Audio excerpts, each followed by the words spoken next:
پاکستان اور چائنا کے تعلقات بہت ہی قریبی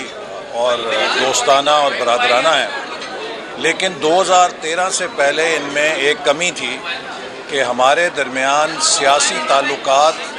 بلندیوں کی انتہا پہ تھے، لیکن اس میں اقتصادی اور معاشی تعلقات کی بنیاد بہت کمزور تھی۔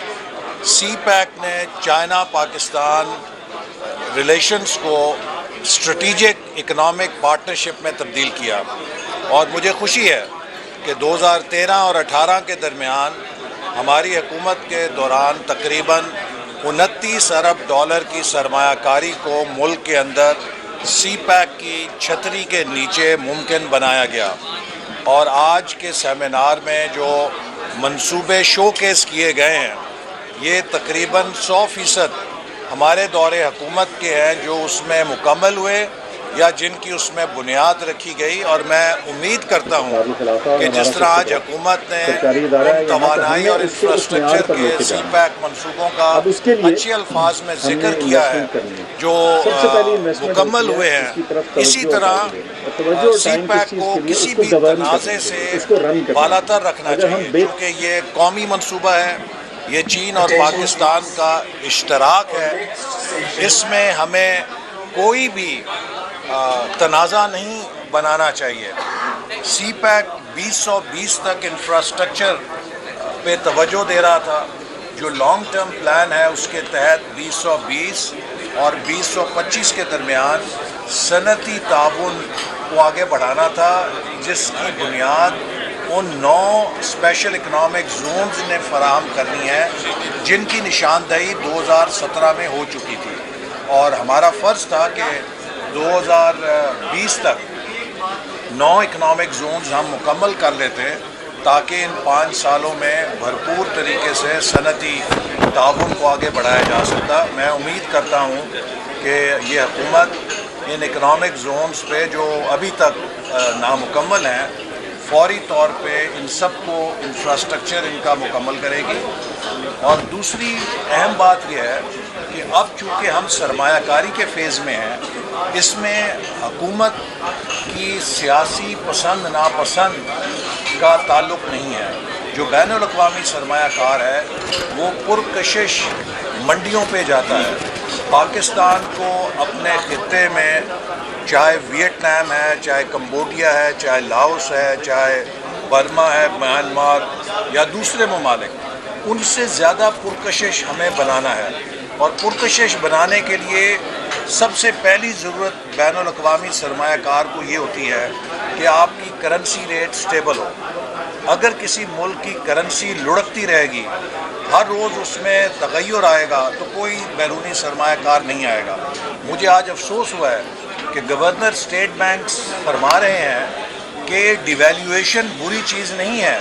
چونکہ اس سے اوورسیز پاکستانی جو پیسہ بھیجتے ہیں اس سے ان کے روپیوں میں اضافہ ہو جاتا ہے۔ میں حیران ہوں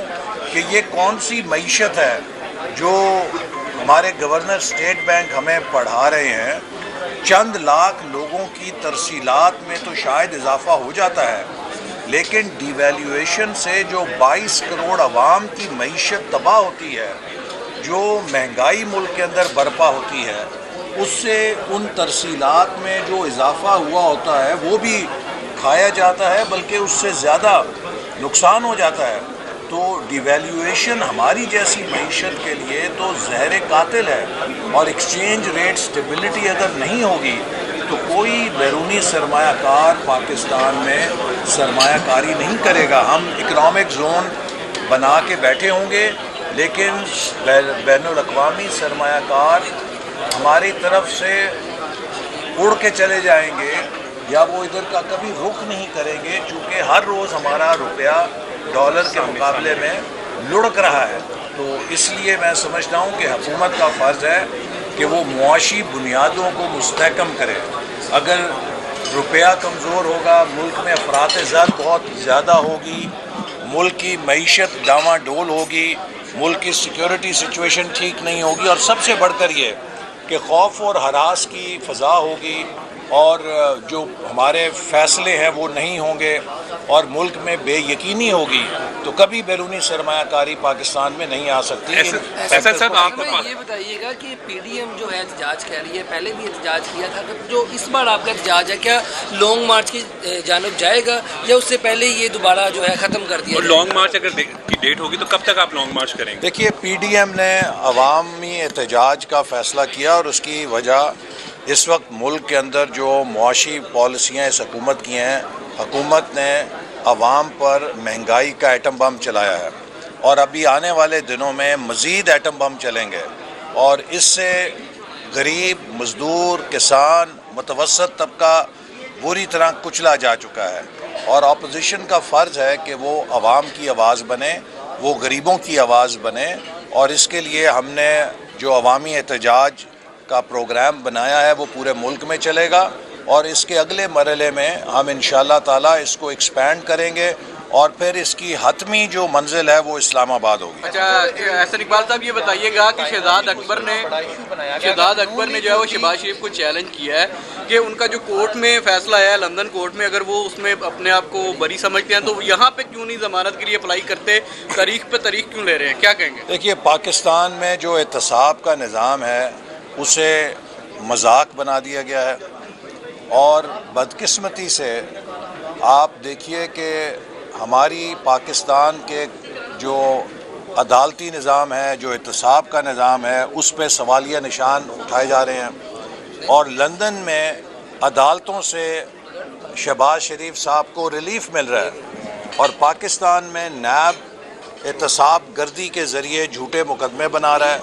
اور وہ ساری ایویڈنس جو نیب نے اور ایف آئی اے نے لندن کے اداروں کو دی، انہوں نے اٹھا کے ردی کی ٹوکری میں پھینک دی۔ تو انہیں تو شرمسار ہونا چاہیے، بجائے یہ الزام لگائیں۔ میں کئی دفعہ کہہ چکا ہوں، میں ایک دفعہ پھر دہراتا ہوں کہ الحمدللہ ہمارے 5 سالوں میں ہم نے 3200 ارب روپے کی ڈیولپمنٹ کی ہے۔ اس 3200 ارب میں سے 32 پیسے کی کرپشن ثابت کریں۔ آج سی پیک کے اس سیمینار کے اندر جو منصوبے شوکیس کیے گئے ہیں، تقریباً 29 ارب ڈالر کی ہم نے سی پیک منصوبوں کی سرمایہ کاری کی ہے۔ اس 29 ارب ڈالر میں سے 29 سینٹ کی بدعنوانی اور کرپشن ثابت کریں، ہم قومی مجرم ہوں گے۔ لیکن ٹی وی پہ آ کے بیانات دے دینا، وہ ایک وزیر مواصلات ہے، 2 سال پہلے اس نے میرے بارے میں کہا تھا کہ ملتان سکر موٹر وے میں 70 ارب روپیہ میں نے کمیشن کھایا ہے۔ کدھر گئے وہ الزام؟ 2 سال ہو گئے ہیں، میں انتظار کر رہا ہوں۔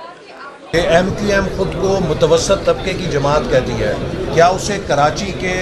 متوسط اور غریب طبقوں کی بدحالی نظر نہیں آ رہی؟ کیا اسے کراچی کے نوجوانوں کی بے روزگاری نظر نہیں آ رہی؟ میں کاف لیگ سے سوال کرتا ہوں، جو خود کو مسلم لیگ کا نام استعمال کرتی ہے، کیا اسے پاکستان کی تباہی نظر نہیں آ رہی؟ کیا اسے اس ملک میں عوام کی بدحالی نظر نہیں آ رہی؟ اگر یہ جماعتیں حکومت کے ساتھ چپکی رہیں تو وہ بھی اس حکومت کی کشتی کے ساتھ ڈوب جائیں گی، اور عوام ان کو بھی حکومت کے تمام گناہوں میں برابر کا شریک تصور کریں گے۔ ان اتحادیوں کا فرض ہے کہ اگر یہ عوام کا درد رکھتی ہیں تو یہ حکومت کے ساتھ اپنے تعلق پہ نظر ثانی کریں۔